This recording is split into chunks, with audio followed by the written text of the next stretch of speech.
Сайн байцгаана уу? Чит маань янж маань. За тэгэхээр одоо би та нарт ярих гэж байгаа зүйл дээр бас анхааралтай сайн сонсорож үзмээр байна. Ягаад гэвэл анх эзэн надад ингээд тахлын ширээний тухай ойлголтуудыг хэлж өгөхөд би ер нь эсрүүцэжсэн. Энд чинь хуучин гэрээнд л болдог зүйл шинэ гэрээнд байх ёсгүй. Та одоо юу ярина вэ гэх юм уу? Би одоо бурхнаас биш өөр газраас руу сонсоод байна уу гэх юм уу? Янз янзын бодож байсан ба. Тэгэхээр би үйлчлэл бол 2007 онд анх эхэлсэн. Тэгээ 2007 онд анх үйлчлэл эхлэе. Тэгээд ер нь бол өргөл энтрээс авдаггүй. Угаасаа Самартын сайн одоо үнэхээр сайн хуршиг үйлчлэл болохоор голцоо өөрөө туслаад хүмүүсээс нэг тусламж авдаггүй байсан. Гэхдээ үйлчлэлдээ бас үнэхээр бас санхүү мөнгө хаяа хэрэг болдог байсан л та. Тэгээд 12 жил үнэхээр үйлчлэлдээ би янз бүрийн мөнгө авч байгаагүй. Нэг л удаа нэг хүмэлтэй хандив өгжсэн байгаа. Чи зөндөө үйлчлж байгаа юм чинь би юмдаас туслая гэд. Тэгээд 12 жилд нэг л удаа шүү. Тэгээд харин 13 дахь жил болоход 12 жил дуусахад эзэн надад за одоо чи бэлтгэж дуусж байна. Одоо чи ингээд яг одоо нийтэд гараад ч юм уу те ганц хүнд үйлчлэх биш. Библийн хичээл бас Бурхны үгийг тунхаглаж болно, зааж болно. Дээрээс нь бас би чам руу хүмүүсийг явуулах болно. Ахлагч пастор те юм тэгэхээр миний үйлчлэлд одоо дуудагдсан хүмүүсийг бас би явуулнаа. Чи тэдгэр хүмүүсийг цэвэрлэж үйлчлээрэй гэж хэлсэн. Тэгээд тэрийг үйлчилжсэн чинь жилийн дараа одоо чи тэр хүмүүсээс ер нь бол өргөл авч болно гэж хэлсэн. Тэгээд урд нь бол би ерөөсөө өргөл авдаггүй байсан. Тэгээд өргөл авч болоход бол хүмүүс бас жоохон тийм сонирн хандж ирсэндээ та үнгүй байж байгаад үнтэй болоо ч тийм үү. Би ерөөсөө тэр хүнээс мөнгө нэгтгэхгүй, ямар ч үйлчлсэн хүнээс мөнгө нэгтгэхгүй. Харин тэр хүн хүсээд өргөл өгөх юм бол би урд нь бол авдаггүй байсан бол авдаг болсон. Яг тэр үед юу ч хэлсэн бэр чи тахлын ширээ байгуулах ёстой гэж хэлсэн. Яагаад гэсэн чинь яагаад гэвэл чи энэ хүмүүс чамд өргөж байгаа юм биш. Надад Бурхны хаанч зориулж өргөж байгаамаа. Тэр чи газар дээр юу албан тэр тэнгэрт холбогдох болно. Чи тахлын ширээ байгуулснараа өргөл өргөхөд тэр хүмүүс нь чамд өргөж байгаа юм биш, хин нэгэнд өргөж байгаа юм биш, харин миний тахлын ширээн дээр өргөлөө тавьж байгаа юм хэрэгэ гэж хэлсэн. Тэр үед яг үлээ мөнгө нь үрждэг, хамгаалагддаг бүх зүйл болдоо гэж хэлсэн. Тэгээд би ер нь буруу сонсчих шиг боллоо гэж нилээн уншсан л да. Бүрсүүлдээ тахлын ширээний талаар нилээн уншиж судалсан байгаа. Тэгээд явж Библиэлд маш их тахлын ширээ байдаг юм байна гэдгийг мэдсэн. Тэр тахлын ширээ тэгээд яаж байгуулах ёстой вэ гэдээ Бурханаас ерөн заавар асуусан байгаа. Тэр хуучин гэрээ шиг одоо үгдгийн тахлын ширээнүүд байгуулах албатай биш мэдээж. Тахлын ширээ гэхээр ерөн сүнслэг тахлын ширээ шүү. Ер нь бол тэрнээс үүш нэг бодиттой хуучин Мосегийн үед ч юм уу одоо тийм утгатай биш. Яг бол үнэхээр Есүс загалмаа дээр цовдлогдож өөр ариун тахил болж өргөцсөн байгаа. Тэгэхээр тахлын ширээ бол илүү одоо ямар ч цөм чуулганд ороход яадаг вүлээ аалтар дээр дууддаг шүү дээ. Тахлын ширээ дээр гараад ир гэж хэлдэг байхгүй. Гэтэл яг тэр нь уршаа гарч залбирдаг тийм үү. Өргөл тавихтаа уршаа өргөдөг тийм өргөл яг үндэ тухайн сүм чуулганд биш Бурхны тахлын ширээндээ тэр өргөл яг үлээ тавьдаж байгаа гэсэн үг ер нь бол. Тэгэхээр тэр эзэнд өргөдөж байгаа өргөл гэсэн үг байхгүй. Тухайн сүм чуулганд юм уу тухайн нэг хүнд биш. Тэгэхээр тэр ойлголтыг мэдэх явдал маш чухал. Тэгжиж аалтар буюу тахлын ширээ тэрийг хамгаалдаг, тахлын ширээн дээр байдаг. Гэтэл ялангуяа буддист одоо шашинтай ч юм уу тийм хүмүүсийг харах юм бол манайч гэсэн буддист аль байсан. Би өсөхтэй бол буддист байсан. Тэн дээр гэр айл болгонд буддист тахлын ширээ буюу байдаг байсан. Дандаа нэг дээр нэг жоохон ламын ч юм уу янз бүрийн зураг тавьчихсан тий. Янз бүрийн одоо ном тавьчихсан тэгээ жоохон идэ будаа тавьчихсан байж байгаа цай маныхаа эдний дээжиг өргөдөг тийм газар. Тэгэхээр колт буюу энэ одоо Бурхнаас бусад шашнуудынхан ялангуяа маш их тахлын ширээний ойлголтыг маш сайн мэддэг. Байгаа эрсцэн одоо юу байдгийг дэлгүр хошоо бүгдэн дээр л тэр тахлын юмнуудыг хийсэн байдаг, тахил тавьсан байдаг. Тэгэхээр бидний тахил бол үнэхээр Иесус Христ мөн. Гэхдээ бид нар өргөлөө яадаг лээ одоо ч өргөдөг байгаа. Тэр өргөл өгдөг буюу тэр бусад тахилыг өргөдөг тэр тахлын ширээ хэрэгтэй гэсэн үг. Тэгэхээр тэрийг бол сүнслэг зүйлээр яаж бүтээх ёстой юм бэ гэхээр за юу харъя. Мосег харъя. Египтээс гарсан 17-15 16 шүү. Мосе тахлын ширээ барьж түүнийг эзэн бол миний туг гэж нэрлэж байгаа. Тэгэхээр тахлын ширээгээр нэрлэх ёстой байх нь 9 сенти дээр буугаар эзэн амлагтай үеийн үед дайтна гэж хэлж байгаа. Нэгс ямар зорилготой тэр тахлын ширээ байгуулсан хэлж байгаа. Тэгэхээр би бол үйлчлэлтэд зориулж болон одоо өөрийнхөө гэр бүл зориулж тахлын ширээ босгосон гэсэн үг байхгүй юу? Тэрлээгээ тэр нь одоо зүгээр л би нэг одоо үгдгийн уцаа тавьдаг нэг жижиг тавиураа ч юм уу эсвэл одоо хамт үргэлж залбирч яадаг булангийнхаа газрыг ч юм уу зүгээр тэгж зориултан зориулж босгосон гэсэн үг. Гэхдээ тэр босгохдоо яаж босгосон бэ гэхээр Матай 18:19-с харах шүү. Үнээр би та нарт хэлье. Та нар газар дээр юг холбон тэр нь тэнгэрт холбогдох бөгөөд газар дээр юг тайлан тэр нь тэнгэрт мөн тайлагдах болно. Би та нарт дахин хэлье. Хэрв та нар хоёр чинь ямар нэгэн зүйлийг гуйхлаар газар дээр санаа нийлбэл тэнгэр дэх миний эцэг үнийг чинь тэдний төлөө биелүүлэх болно. Учир нь 2 буюу 3 хүн миний нэрээр хаан цуглан тэнд би та нарын дунд байх болно гэж айлцсан.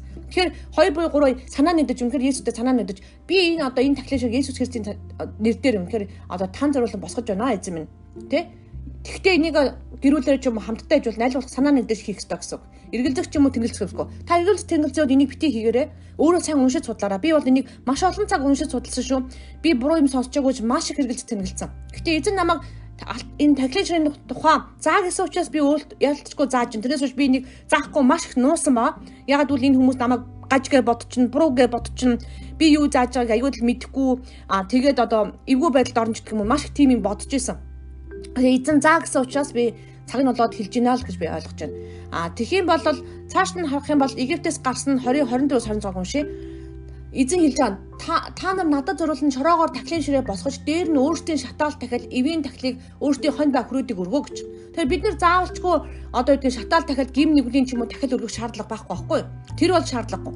Тэгээ би өөрийн нэрээр сануулах газар бүгд та нар дээр очиж та нарыг өрөөнөө гэж хэлж байгаа.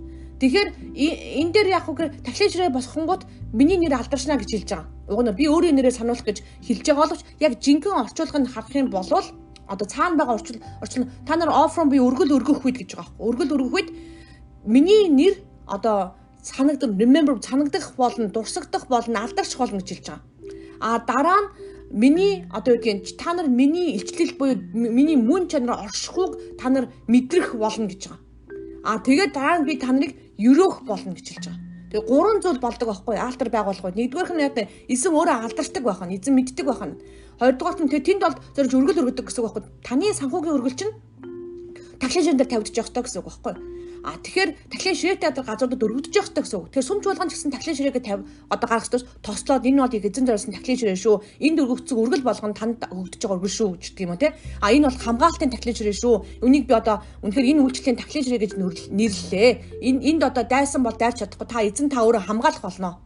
Тэгээ тахлын ширээ байгуулсны дараа юу болсон бэ гэхээр манай гэрт маш их тэнгэрлэгчүүд ирж ирсэн. Тэгээд тэнгэрлэгчүүд дээшээ доошоо гарч байгаа бүр багаан шиг тийм болж ирсэн. Тэгээд маш их хамгаалалттай болж ирсэн.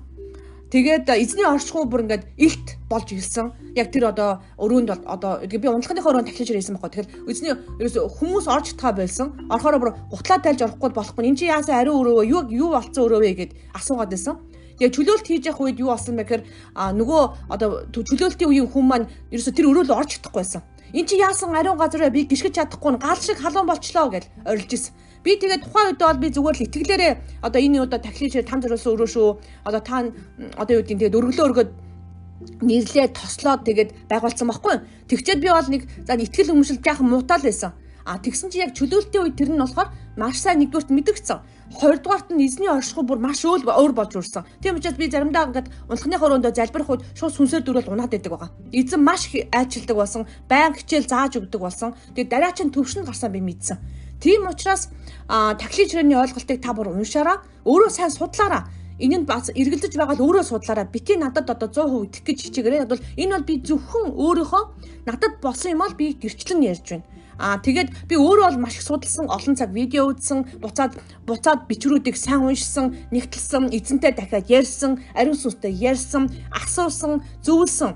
Тэгээд би тахлын ширээндээ зориулж өргөл өргөдөг мэдээж. Тэгээд өөр газруудад бас өргөл өргөдөг байгаа. Тэгэхээр энд бол маш их тийм хамгаалалт бас мэддэг болсон. Миний тэнгэрлэгчүүд ард хамгаалдаг тэнгэрлэгчд хүртэл нэмэгдсэн ба. Тэгэхээр би бол энэ зөвхөн хуучин гэрээний ойлголт гэж бодож байсан. Шинэ гэрээнд энэ алтар хэрэггүй. Эзэн одоо цагламаа дээр цовдлогдсон учраас би дахиж тахлын ширээ байгуулах ёсгүй гэж бодож байсан. Гэтэл тэр тэнгэрт байгаа тахлын ширээтэй холбогддог тийм зүгээр одоо юу гэдэг сүнслэг тийм тахлын ширээг би байгуулах ёстой байсан юм байна гэдгийг минь мэдсэн. Тэрийг бол амархан байгуулдаг. Би зүгээр нэг объект ч юм уу нэг юм сонгоод хан ч юм уу нэг булан ч юм уу те эсвэл одоо юу гэдгийг нэг жоохон чулуу молооч байсан хамаагүй те. Тэгээд тэрийг яах вэ би зүр тослоод энэ танд буулж байгаа тахлын ширээ шүү. Зүгээр газар дээр юу албан тэр нь тэнгэрт холбогдсон гэсэн. Энэ таны тахлын ширээтэй би нэг холбож байна. Энэ бол миний тахлын ширээ. Гэхдээ та заавал тахлын ширээ заавал байж залбирах ёстой гэж бодож ойлгож болохгүй. Ягаад гэвэл та хаан залбирна. Бурхан хаан ч оршино мэдээж. Гэхдээ яг тэр Бурханы оршихуй тэр одоо dwell гэдэг буюу оршихуй бүр байнга байдаг тэр газрыг бүтээхийн тулд энэ хийж байгаа шүү гэдгээ мартаж болохгүй. Тэгээд энэ нь бол үнэхээр итгэлээрээ хийж байгаа л алхам байгаа шүү. Тэрнээс биш одоо ямар нэгэн одоо тийм урталтан заавал одоо идэ будаа тавиад тэгэд явах шаардлага юусоо байхгүй. Би зүгээр тэн дээр очиж байнга залбирч сануулдаг тийм л газар гэсэн үг. За тэгээд энэ бүхнийг та өөрийн шүүлтээр ойлгоорой. Шүмжлэхээсээ илүү эн чинь юу ярьч ба янжмаа гээд өөрөө уншаараа. Хуучин хануудыг тэр ишлүүдийг бүгд нь уншаараа. Тэгээд эзэн надад сануулж хэлсэн юм. Тэгээд та нарт бас хэлээрэй гэж энэ бүхнийг хэлсэн учраас би зааж байгаа шүү. Тэгээд та бүхэнд бас баярлалаа.